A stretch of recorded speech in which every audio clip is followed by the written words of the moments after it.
మొదటి కీర్తనలో నుంచి దేవుని వాక్యాన్ని మనము చదువుకుందాం. కీర్తన గ్రంథము మొదటి అధ్యాయంలో నుంచి దేవుని వాక్యాన్ని మనము చదువుకోబోతూ ఉన్నాం. ఈ మొదటి కీర్తన ఏదైతే ఉందో మరి ఎక్కువగా బట్టి పట్టిన లేక ఎక్కువగా అందరికీ పరిచయమైన అధ్యాయంగా మొదటి కీర్తన ఉంటుంది. వాస్తవానికి జనరల్గా మొదటి కీర్తన మరి చాలామంది దీన్ని ఖచ్చితంగా బట్టి పట్టే ఉంటారు. మొదటి కీర్తనని ఏమండి, దుష్టుల ఆలోచన చెప్పినాడు ఒక అపహాసకులు కూర్చుంట అనే మాటని జనరల్గా మరి ఎక్కువగా బట్టి పట్టిన అధ్యాయంగా ఉంటుంది. దానిని ఈరోజు మనం చూడబోతూ ఉన్నాం. దయచేసి అందరూ కూడా మరి మీ బైబిల్ ఓపెన్ చేసి మీ బైబిల్లో చూడాల్సిందిగా నేను మనవి చేసుకుంటూ ఉన్నాను. మొదటి అధ్యాయంలో నుంచి దేవుని వాక్యాన్ని మనము ఈరోజు చూడబోతూ ఉన్నాం. 6 వచనాలు ఉన్నాయి ఇందులో. ఈ మొదటి కీర్తన మనకి ఏమి నేర్పిస్తూ ఉంది అంటే, ఈ మొదటి కీర్తనలో అవిశ్వాసికి విశ్వాసకి పుట్టుకలోను, జీవించే దాంట్లోనూ, మరణములోను, మరణము తర్వాత వారు వెళ్ళే ప్రదేశంలోనూ ఎటువంటి సంబంధం లేదు. విశ్వాసకిని పౌలు గారు మాట అంటారు, ఓ విశ్వాసి, అవిశ్వాసతో నీకు పాలెక్కడా? సో విశ్వాసకిని అవిశ్వాసకి అన్ని విషయాల్లో వ్యత్యాసమే. వారిద్దరూ ఒకటి కారు ఎన్నటికీ కూడాను. అవిశ్వాసం వేరేగా ఆలోచిస్తాడు, వారి జీవిత డిజైర్స్ వేరే. అవిశ్వాస యొక్క డిజైర్స్, లక్షణాలు, వారి కోరికలు పూర్తిగా వేరే. సో అవిశ్వాసి వేరే, విశ్వాసి పూర్తిగా వేరే. ఈ మొదటి అధ్యాయము మనకి ఏమి నేర్పిస్తున్న విషయాల్లో ఒకసారి మనం చూద్దాం.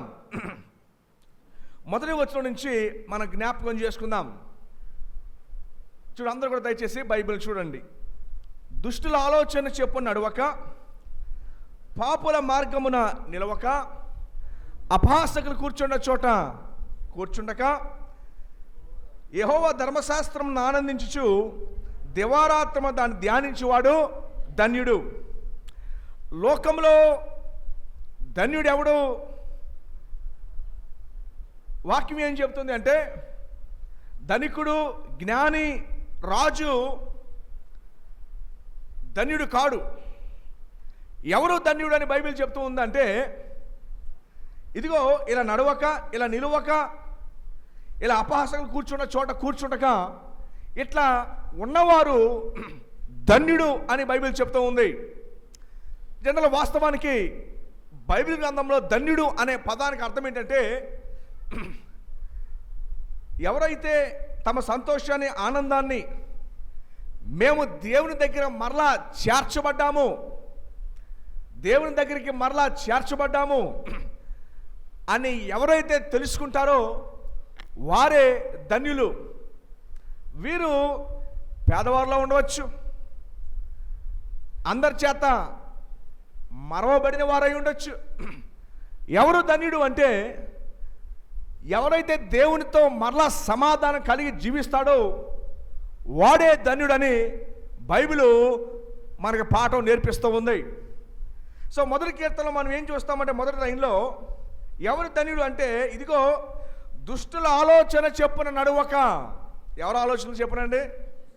జనరల్గా దుష్టులు అని మనం ఎవరిని అర్థం చేసుకుంటామంటే, దేవుని భయం లేకుండా లోకంలో రకరకాల వ్యసనాలకు అలవాటుపడి జీవిస్తున్న వారిని దుష్టుడు అని మనం అర్థం చేసుకుంటూ ఉంటాం. కానీ బైబిలు దుష్టుడు ఆలోచన చెప్పు నడవక అని అనగానే మనం ఏమనుకుంటామంటే, దుష్టుడు బయట ఉన్నాడు, దుష్టుడు దేవుని వ్యతిరేకంగా మాట్లాడేవాడు. దుష్టుడు అని ఎవరిని అనుకుంటాము అంటే, చెడ్డ మాటలు, బూతులాడుతూ ఇట్లాంటి వారిని దుష్టులుగా, అఫ్కోర్స్ కరెక్టే, డౌట్ ఏం లేదు, బైబిల్ వారిని దుష్టులుగానే వర్ణిస్తూ ఉంది. దుష్టుల ఆలోచన చెప్పు నడువక అంటే ఏంటి అర్థం? ఏంటి అర్థం అంటే ఆ దుష్టుల జాబితాలో మిమ్మల్ని కూడా చేర్చేసింది బైబిల్. ఎవరిని చేర్చింది? మిమ్మల్ని కూడా చేర్చేసింది. సో ఎవరు ఆలోచన చెప్పు నడవకూడదంటే ఆ దుష్టుడు ఎవడు అంటే నీ ఆలోచన చెప్పినట్టుగా నీకు అనుకున్నట్టుగా నువ్వు నడుచుకోకూడదు. అర్థమవుతుందండి? సో దుష్టుల ఆలోచన చెప్పు నడవకంటే దుష్టుడు బయట ఉంటాడు, ఆ దుష్టుని కరెక్టే ఉన్నాడు. కానీ అంతకంటే ప్రాముఖ్యమైన విషయం ఏంటంటే మీకు తోచినట్టుగా కాదు మీరు నడుచుకోవాల్సింది. సో దుష్టుల ఆలోచన చెప్పు నడవకంటే నీ ఆలోచన చెప్పున నువ్వు నడవద్దు అని బైబిల్ చెప్తుంది. అప్పుడు వెంటనే వచ్చే ప్రశ్న ఏంటంటే మరి ఎవరి ఆలోచన చెప్పు నడవాలి? ఎవరికి తోచినట్టుగా నడవాలి అంటే వాక్యము మనకి బోధిస్తున్న ప్రకారము మనం నడవాలి. సో దుష్టుల ఆలోచన చెప్పు నడవగానే వచనాన్ని క్రైస్తవ ప్రపంచము చాలా పట్టింది మొదటి అధ్యాయాన్ని. అయితే బైబిల్ చెప్పేది సైకాలజీలో ఫస్ట్ లెసన్ ఏంటంటే నీకు శత్రువు నువ్వే, నీ ఆలోచనే. ఇదే మాట ఇర్మియా అంటాడు, హృదయము ఘోరమైన వ్యాధి కలిగినది, అది మోసకరమైనది.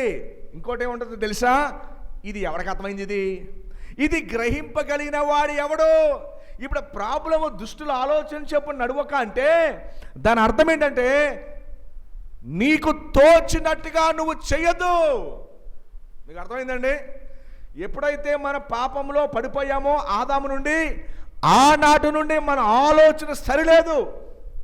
అందుకనే బైబిల్ ఎందుకు ఇవ్వబడిందంటే వాక్యానికి అనుకూలంగా. అందుకని వాక్యాన్ని జాగ్రత్తగా వినాలి మనం. ఈ వాక్యానికి అనుకూలంగా మనం నడవాలని బైబిల్ నేర్పిస్తూ ఉంది. అందుకని దుష్టుల ఆలోచన చెప్పున నడవకంటే ఎవరు ఆలోచన చెప్పు నడవకూడదు? ఏమండి? అది దాని అర్థం. మనం ఏం చేసామంటే దుష్టుడు అంటే బయట చూసాము, కానీ బైబిల్ ఏం చెప్తుందంటే దుష్టుడు బయట లేడు, నీ హృదయమే ఘోరమైన వ్యాధి కలిగింది, అది మోసకరమైంది. ఆ దుష్టుడు ఎవరో కాదు, ఆ దుష్టుడు నీ వైపే నువ్వు చూపించుకోవాలి అని బైబిల్ చెబుతుంది. అర్థమైందండి? సో దుష్టుని ఆలోచన చెప్పు నడవకంటే ఎవరు ఆలోచన చెప్పు నడవకూడదు. అది చూసారా? జనరల్గా అందరూ ఏమంటారు? నీకు తోచినట్టు నువ్వు చేయి, నేను నచ్చింది నేను చేసుకుంటాను, నీకు ఎలా అనిపిస్తాలో చేయి అంటారు కొంతమంది. అలాంటి counselling is the bad counselling. నేను చెప్పలా, సైకాలజీ చెప్తుంది, బైబిల్ చెప్తుంది. Your enemy is with in అని చెప్తుంది. అర్థమవుతుందండి? సో దుష్టుల ఆలోచన చెప్పు నడవకంటే ఏంటి? బయట లేరు, ఎక్కడున్నారు? అది మీరు చేసే ప్రతిదానికి ఆధారం ఉండాలి. జడ్జి గారు జడ్జిమెంట్లు ఇచ్చేటప్పుడు చట్టాన్ని చదివి ఈ సెక్షన్ ఆధారంగా ఈ తీర్పు ఇస్తున్నాను అని ఎలాగైతే ఇస్తాడో అదే రీతిగా ఈ వాక్యం ఆధారంగా నేను చేస్తున్నాను అని చెప్పాలి మీరు. అర్థమైందా? సో దుష్టుల ఆలోచన చెప్పు నడవకండి అర్థం ఏంటి? ఎవరు దుష్టులు? ఎవరు ఆలోచన చెప్పిన మనం నడవకూడదు. Christians walk by faith in the word. అర్థమైందండి? ఇది బైబిల్ ఇచ్చే తిరుగులేని సత్యం. లోకం ఏం చెప్పొద్దంటే నచ్చింది చెయ్యి, తోచింది చెయ్యి. సో విశ్వాసం ఎప్పుడు కూడా నచ్చింది చేస్తానులేండి ఎన్నడూ అనకూడదు. అలాగ ఆలోచించకూడదు కూడా. వాక్యం ఎలా ఆలోచిస్తుందో నీ ఆలోచన వాక్యము మార్చాలి. Word should shape your thinking life. Bible అదే నేర్పుతూ ఉంది. ఈరోజు మొదటి అధ్యాయంలో ఏం చూస్తున్నామంటే విశ్వాసకి అవిశ్వాసకి ఎంత దూరం అంటే తూర్పుకి పడమటికి ఎంత దూరమో విశ్వాసకి అవిశ్వాసకి అంత తేడా. సో నీ ఆలోచన, నీ మైండ్ పనిచేయటము ఇదిగో ఈ 66 పుస్తకాలు బట్టి పనిచేయాలి. ఇందాక చెప్పానే జడ్జి గారు జడ్జిమెంట్లు ఎలా ఇస్తారు? పలానా section Indian penal code section 344 sub clause A ప్రకారం నీకు నేను ఈ శిక్ష వేస్తున్నాను అన్నట్టుగా, ఇదిగో ఈ వాక్యాన్ని బట్టి నేను ఈ పని చేస్తున్నాను. సో దుష్టుల ఆలోచన చెప్పు నడవక అంటే అర్థం ఏంటి? నడవకూడదు.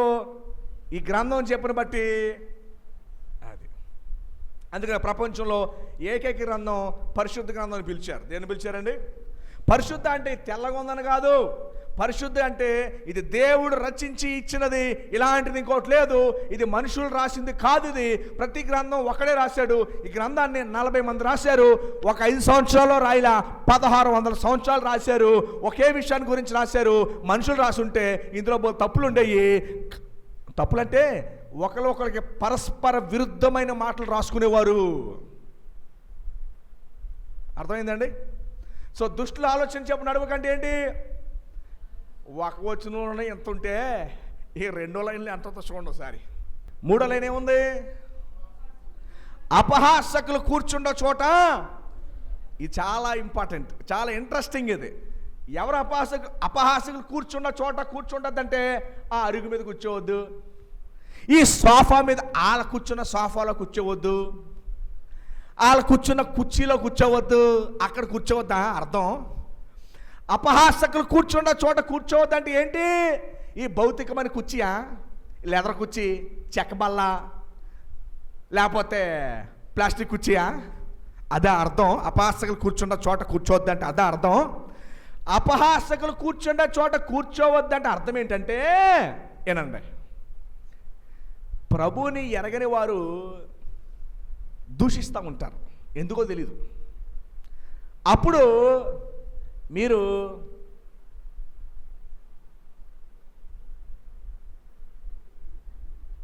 అలా ఉంటూ నాకెందుకులే అని ఉంటూ మీరేం చేయకర్లా. నేను విశ్వాసిని, నేను ప్రభు యందు నమ్మిక ఉంచు ప్రభుని ప్రేమిస్తున్న విశ్వాసిని. నీకు ఏదైనా ఉంటే నన్ను అనే వ్యక్తి, లేకపోతే అలా అనకుండా ఉండే వ్యక్తి, సైలెంట్గా ఉండే వ్యక్తి అపహాసకుడు. వాళ్ళతో కూర్చోవడం అంటే వాళ్ళతో వెళ్ళటం, వాళ్ళతో ఏకీపించడం, వాళ్ళతో. సో అపహాసకులు కూర్చున్న చోట కూర్చుండక అంటే మనోళ్ళు మందిరంలో ఏమో దేవుని బిడ్డలాగా, బయటికి వెళ్ళాకేమో లోక బిడ్డల్లాగా. అన్నీ మారిపోతాయి, అన్నీ మారిపోతాయి. అందుకనే ఒకసారి అడుకోకుండా ఫంక్షన్లో ఎక్కడ పాస్టర్ గారు కనపడితే ముఖం చాటేసేస్తారు. చూసా. వీళ్ళందరూ ఎవరు అంటే అపహాసకులు కూర్చున్న చోట కూర్చోవద్దంటే ఇదే. అర్థమైందండి? ఇప్పుడు 2వ లైన్లో ఏముందంటే, పాపుల మార్గమున ఏడు పాపుల మార్గం నిలవక అంటే మత్తయి 7:13లో మాట ఉంది. ఇరుకు మార్గమున ప్రవేశించువారు కనుగొందరు వారు కొందరే, కానీ విశాల మార్గం వెళ్ళేవారు. విశాల మార్గం ఇరుకు మార్గం చెప్తాను, ఆలకించండి. విశాల మార్గం అంటే తోచింది నచ్చింది చేసేవారు. వారు హృదయాచ్ఛలు శరీరము ఎలా చెబితే అలా నడుచుకునేవారు. అది ఎలా ఉంటుందంటే easy life, free life, enjoy life. ఎక్కడ కావాలంటే అక్కడికి వెళ్ళండి, ఏది కావాలంటే అది మాట్లాడండి, ఏది కావాలంటే అది చూడండి, ఏది కావాలంటే అది చేసేవారు. ఇదిగో పాపుల మార్గమున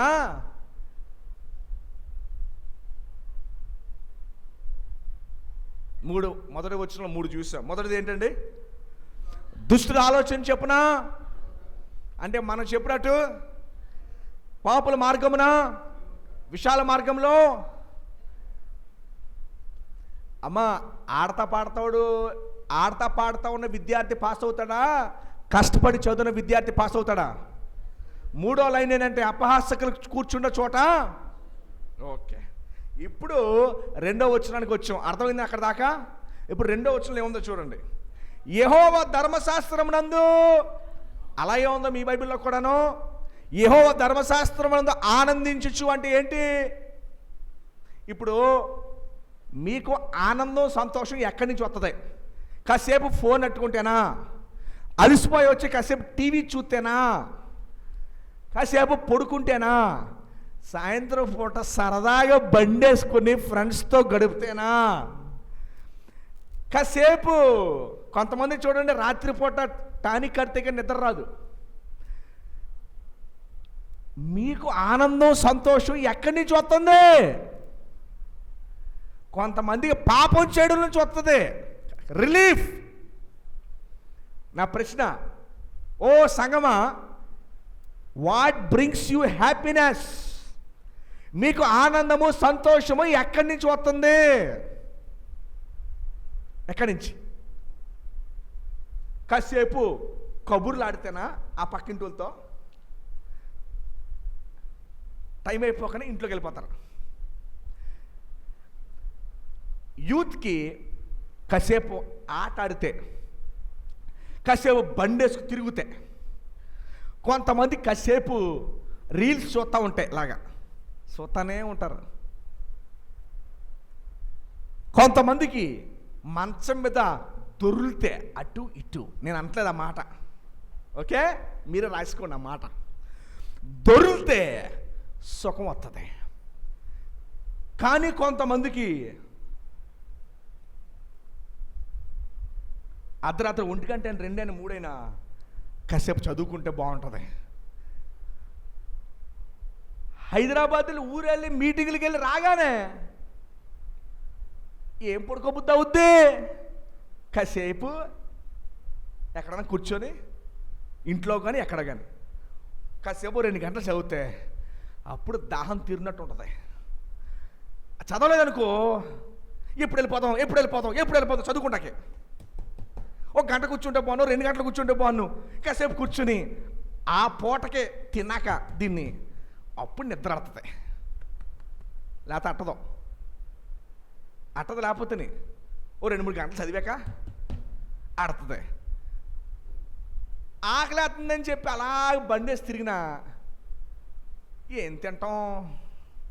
ఇంట్రెస్ట్ తక్కువ. ఎవరితో కబుర్లు ఆడదాం? ఏం కాసేపు ప్రశాంతంగా వెళ్ళి ఒక అరగంట ప్రార్థన చేసుకుని ఓ 2-3 గంటలు చదువుకుంటే నేర్చుకోవచ్చు దేవుడి గురించి. ఎంత ఆనందం అవుతుందో. ఇప్పుడు మిమ్మల్ని అడుగుతున్నా, మీకు ఆనందం ఎక్కడి నుంచి వస్తుంది? సంతోషం. ఇప్పుడు మీకు ఇష్టమైన పని చేయమని చెప్పాలా?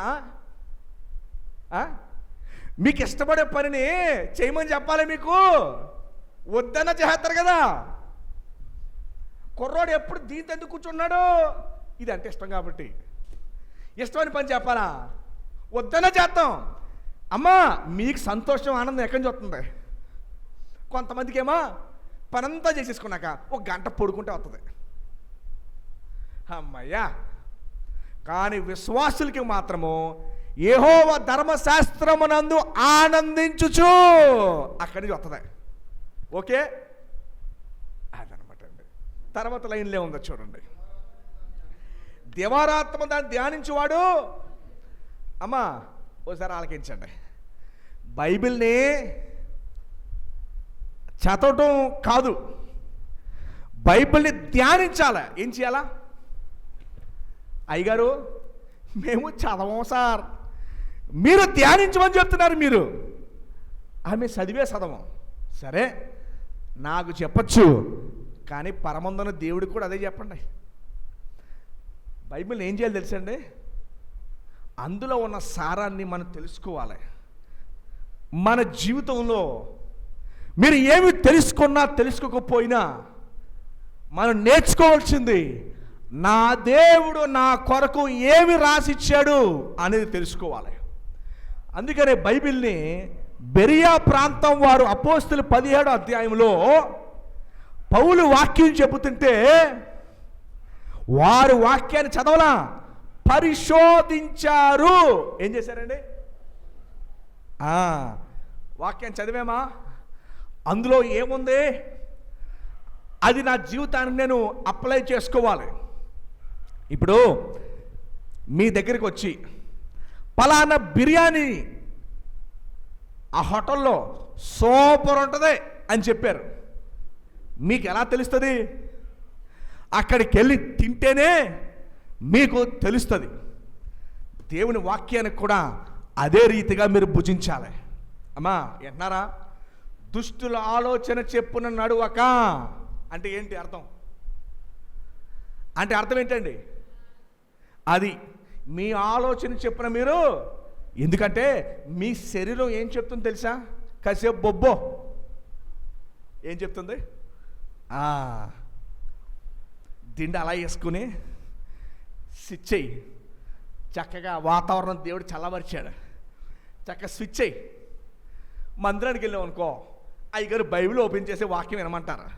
కానీ ఏం చేయొచ్చు నువ్వు? చిచ్చేసి దేవుడు నీకు ఇంత చిచ్చేడతాడు. నీకు అప్పుడు ఉంటుంది. నీకు ఈ చిచ్చులు వేసావంటే నీకు చిచ్చే నీకు కింద మామూలుగా ఉండదాక.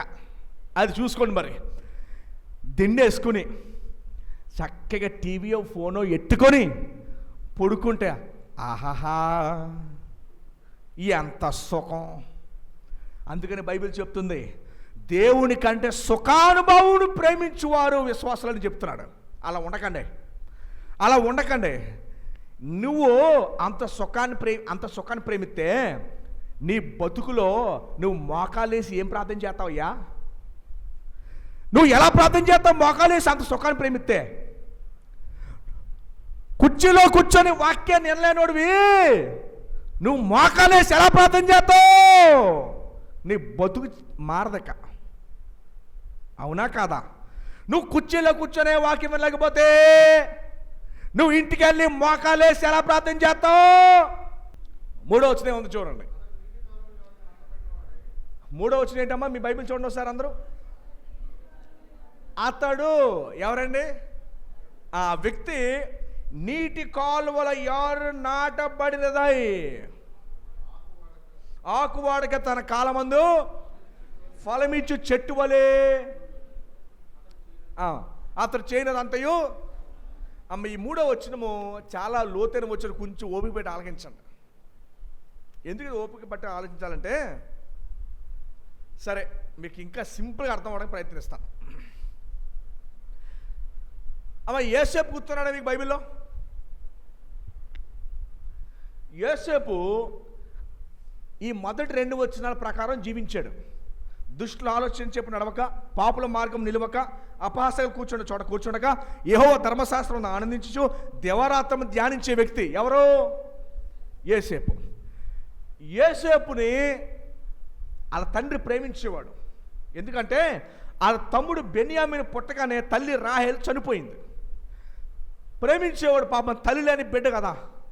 ప్రేమించిన తర్వాత ఏం జరిగిందంటే అన్నలో తట్టుకోలేకపోయారు తండ్రి ఆయన మీద చూపించే ప్రేమని. 3వ వచనాన్ని అర్థం చెప్పడానికి ఇది అన్నీ చెప్తున్నాను. 3వ వచనం ఏంటి గుర్తుపెట్టుకోండి. అతడు నీటి కాలువల యారు నాటబడిదై ఆకు వాడక తన కాలమందు ఫలమిచ్చు చెట్టు వలె నుండును అతడు చేయనదంతయో. ఈ మాట ఎందుకు చెప్తానంటే, జనరల్గా విశ్వాసులకి లోకంలో ఏమి ఎదుర్కొంటాం? మీరు ప్రభు కొరకు జీవించకపోతే మీకు అంత బాగుంటుంది. ఎప్పుడైతే ప్రభు కొరకు జీవిస్తారో మీకు ఏమవుతుంది? ఎదురేత. ఏమేత? ఎదురేత. ఓకేనండి. మరి మీకేంటి అందులో? నేను ప్రభు కొరకు నిలబడటం ద్వారా నాకు ఏంటి అన్న వాళ్ళకి ఆన్సర్ బాగా ఆలకించండి, చెవులు పెద్ద చేసి. బైబిల్లో యోసేపు ఉన్నాడు. ఆయన పేరేటండి? యోసేపు. యోసేపు అన్నలు ఏం చేశారంటే యోసేపు మీద కుట్ర పన్నారు. ఎలాగైనా సరే యోసేపుని లేకుండా చేయాలి.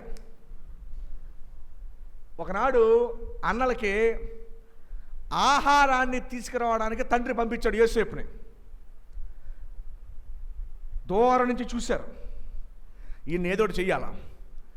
అలా ఏం చేశారంటే తీసుకొచ్చిన ఆహారాన్ని అంతటిని తీసేసుకుని యోసేపుని ఒక గోతులో పాడేశారు. యోసేపుని గోతులో పాడేయగానే వాళ్ళు అన్నారు, ఒక అన్నయ్య అందులో, ఒరే మనం వాడిని కనుక గోతులో పడి చచ్చిపోతా, రక్తం మన మీద ఉంటుంది, ఓ పని చేద్దాము, ఐగుప్తు దేశానికి వ్యాపారస్తులు వెళ్తున్నారు వాళ్ళకి అమ్మేద్దాం అని అన్నాడు. సరే అని చెప్పి అమ్మేస్తారు. అమ్మేశాక 7 సంవత్సరాలు పోతీఫర్ కింద బానిసత్వం చేస్తాడు. దేవుడు అతని హస్తాన్ని బలపరిచాక, వింటున్నారా? దేవుడు అతని హస్తాన్ని బలపరిచాక ఏమైందంటే,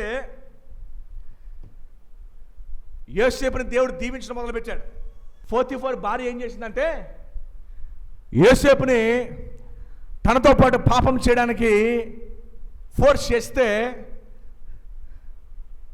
యోసేపు ఏం చేశాడంటే, నా యజమానుడికి నా దేవుని ఎదుట నేను పాపము నేను చేయలేను. యోసేపు ఊరు మారినంత మాత్రాన తీరు మారలా. మనోళ్ళు ఊరు దాటగానే తీరు మారిపోద్ది, కానీ ఊరు దాటగానే అతను తీరు మారలా. ఎవడు నన్ను చూస్తాడో లేదో నాకు అనవసరం, నా దేవుడు నన్ను చూస్తాడనే భయంతో బతికాడు. వాస్తవానికి ఒక విశ్వాసం కావాలి, మన సీన్లోకి వెళ్ళాలి. ఇంట్లో నీ కోసం ఎవరు ఎదురు చూడట్లా. యోసేపు ఆల్రెడీ మీ అన్నలో నీ బట్టల మీద రక్తాన్ని పూసి నువ్వు చచ్చిపోయావని మీ నాన్నకి చెప్పారు. నాన్న ఏడ్చి నువ్వు చచ్చిపోవని ఫిక్స్ అయిపోయాడు. నువ్వు బతుకున్నావని నీకు తప్ప ఎవరికి తెలియదు. అయితే మరి ఇన్ని సంవత్సరాలు బానిసత్వంలో దేవుడి కొరకు నువ్వు మొదటి 2 వచనాలు ఇంత నమ్మకంగా, దుష్టుల ఆలోచన చెప్పు నడవకుండా, పాపుల మార్గం చెప్పు నడవకుండా, అపాసాలు కూర్చున్న చోట కూర్చుండక, ధర్మశాస్త్రం ఆనందిస్తూ దేవరాత్రం ధ్యానించే నీకు ఎలాంటి పరిస్థితి వచ్చింది యోసేపు? పోనీ ఏదో మేనేజర్గా పోతీఫర్ ఇంట్లో ఉన్నావు, బాగానే ఉంది. అక్కడికి పోతే ఆమె రివర్స్లో నీ మీద మరలా నువ్వు ఆమెను పాడు చేయడానికి చూసావని చెప్పి ఆమె కేసు పెట్టింది. పోతీఫర్ తలుచుకుంటే ఒక నిమిషంలో నేను చంపేయచ్చు, ఒక క్షణంలో చంపేయచ్చు. నువ్వు ఇంత నమ్మకంగా ఈ మొదటి 2 వచనాలు బట్టి నడుచుకుంటే యోసేపు ఏంటి నీకు పరిస్థితి? పోతీఫర్ భార్య విషయంలో నీకు ఇలా జరిగింది ఏంటి? నీ ఇబ్బంది ఏంటి? పరిస్థితి ఏంటి? నువ్వు ఇంత నమ్మకంగా నడుచుకున్నందుకు ఇదా నీకు? యోసేపు మాట అన్నాడు, నేను నా దేవునికి నా యజమానుడికి వ్యతిరేకంగా నేను నడుచుకోలేను. నేను ఏమ్మా, అతను ఊర్లో లేడు. దేవుడు అతని దృష్టిలో ఆయనకి చేసింది ఏమి కనపట్లేదు అతనికి. అయినా కూడా అతను చెప్పిన మాట ఏంటంటే, అయితే యోసేపు అతనికి చేసిన దేవుడు నాకు ఏం చేస్తాడని ఆలోచించుకున్నప్పుడు అతని నమ్మకత్వాన్ని మాత్రము యోసేపు ఎక్కడ కూడా కోల్పోలా. శద్రకు, మేషకు, అబేద్నెగో వాళ్ళు ముగ్గురు కూడా బానిసత్వంలో ఉన్నారు. కానీ వాళ్ళు అన్నారు, రాజా అన్ని విషయాల్లో మీ మాట అంటాం, కానీ ఈ విగ్రహానికి నమస్కారం పెట్టే విషయంలో మాత్రం ఈ మాట మమ్మల్ని అగ్నిలో వేసుకుంటే వేసే, మా దేవుడు రక్షించే సమర్థుడు. ఒకవేళ రక్షించకపోయినను పర్వాలేదు, మేము మాత్రం నీ నమస్కారము. అలా వారు జీవించినందుకు అగ్నిలో వేయబడ్డారు. నలుగురుగా బయటకు వస్తే నెబుకద్నెజరు అన్నాడు, ఓరే బాబు నా విగ్రహాన్ని తీసేయండి నాయన, ఈ దానియేలు దేవుడే. యోసేపు అన్నాడు, యోసేపుని ప్రధానమంత్రిగా, ప్రపంచానికి ఆహారం పెట్టిన వ్యక్తిగా చేశాడు. ఈ 3వ వచనం ఎప్పుడు నెరవేరిందో తెలుసా? ఈ 2 వారు చేసినప్పటికీ, సాతానుడు వారిని క్రష్ చేసేసినప్పటికీ కూడా వారు నమ్మకత్వాన్ని పోగొట్టుకోలా, వారు నిలబడిపోయారు. అందుకనే చరిత్రలో దేవుడు వారిని నిలబెట్టేశాడు. చాలామంది నమ్మకత్వాన్ని కాపాడుకోరు, దే లూస్. అందుకనే దేవుడు వారికి అరక కొరక, మీడియోకర్ అని అంటారు ఇంగ్లీష్లో, అరక కొరక జీవితంతోనే సరిపోద్ది. But like Daniel, like Joseph, like Moses గనక మీరు నిలబడితే దేవుడు మిమ్మల్ని కోట్లాది మందికి దీవెనకరంగా ఈ 3వ వచనం అతడు చేయనదంతే సఫలమగునంటే ఏంటో తెలుసా? దేవుడు మీ ద్వారా ఆయన పనిని సఫలపరుచుకుంటాడు. అది విషయం. 4వ వచనం ఏముందో తెలుసండి? దుష్టులు అలాగునా ఉంటారు. ఫినిష్. అలా ఎలా ఉంటారు తెలుసండి? గాలి చెదరగొట్టు దీన్ని మంచిగా వివరిస్తాను, బాగా ఆలకించండి. మార్టిన్ లూథర్ అండ్ స్పర్జన్ గారు ఇద్దరు కలిసి చెప్పిన మాటలు. వాళ్ళు ఏమన్నారంటే, దుష్టులు అలా ఉండరు, గాలి చెదరగొట్టు పొట్టువలే. కానీ లోకములో మనం చూసినప్పుడు అన్యులు ధనవంతులై కోట్ల ఆస్తికి సంపాదించుకొని ఘనంగా ఉండవచ్చు. లూథర్ గారు ఒక మాట అంటారు, ధాన్యం గాల్లోకి విసిరి, పూర్వం రోజుల్లో విసిరికారులు విసిరితే ఆ పొట్టు విడిపోయి బియ్యపు గింజ తెల్లగా ఎలాగైతే కిందకి పడుతుందో, లోకంలో ఉన్న ధనికులు దేవుడు లేకుండా విరవిగా జీవించేవారు ఆ పొట్టు వలె వారు వారి ఆస్తిపాస్తులు వారి యొక్క జీవం కూడా అలానే ఎగిరిపోతాయి.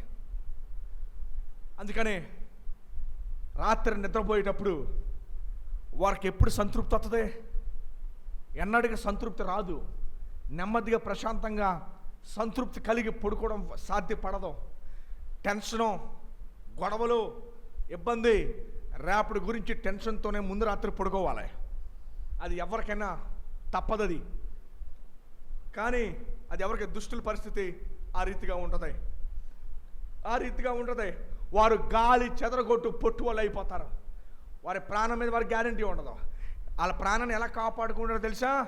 జాగ్రత్తగా కాపాడుకుంటారు, చాలా కేర్ఫుల్గా కాపాడుకుంటారు. ఎస్పెషల్లీ కరోనా టైంలో మరీ ఎక్కువగా జాగ్రత్తగా కాపాడుకో. వారు ఎంత జాగ్రత్తగా కాపాడుకున్నారో అంత త్వరగా వాళ్ళ ప్రాణాలు వెళ్ళిపోయినాయి. దుష్టులు అలాగుంటారు, గాలి చెదరగొట్టు పొట్టు వలే వారు ఉంటారు. 5వ వచనం చూడండి, ఇంకా బాగుంటుంది. కాబట్టి న్యాయ విమర్శలో దుష్టులు ఉంటారంట. అమ్మా దాని నీతిమంతుల సభలో పాపులు నేను చదివినంతవరకే. కాబట్టి న్యాయ విమర్శలో దుష్టులు ఉంటారంట. అమ్మా, బెల్షస్సర్ అనే రాజు దానియేలు కాలంలో ఒక హస్తం వచ్చి రాసింది, గుర్తుందా మీకు? మెనే మెనే టెకెల్ ఎఫార్సిన్ అంటే దాని అర్థం ఏంటంటే, ఓయ్ బెల్షస్సరు, నిన్ను దేవుడు తక్కిడిలో వేసాడు. తక్కిడిలో ఇక నువ్వు పొట్టువలే ఎగిరిపోయావు.